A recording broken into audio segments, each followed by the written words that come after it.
Lárus, þetta var svolítil brekka hérna í kvöld, þið voru einhvern veginn alltaf að elta og lentir 1-0 undir í einvíginu, svona eftir á að hyggja, svona þín fyrstu viðbrögð eftir leik?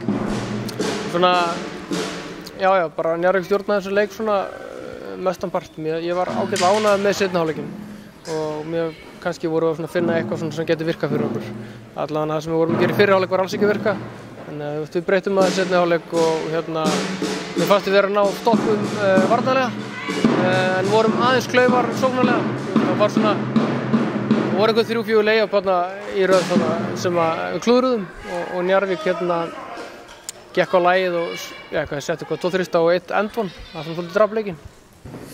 Farandi inn í leik 2, svona fínstillingar fyrir Þórsliðir, hverjar væru þær helstu? Ég myndi bara segja, að láta mína menn, kannski hugsa bara aðeins minna það sem svona taktíst, sko. Ég held að við höfum verið búin að ofhugsa að leika aðeins taktíst. Þannig að við vorum bara ekki tilbúin til þess að framkvæma það á vellinum með nóg miklu hraða. Þannig að sem að gera það verkum við vorum ekkert að opna Njarðvík í fyrri hálfleik. Og menn voru of hikandi í vörninni. Þú voru ekki að voru bara ekki að spila bara svona af svona eðlis svona ávísun. Heldur voru bara menn svona hikaðis minna. Þannig ég hef svona hikaðis minna og aukar hana þess.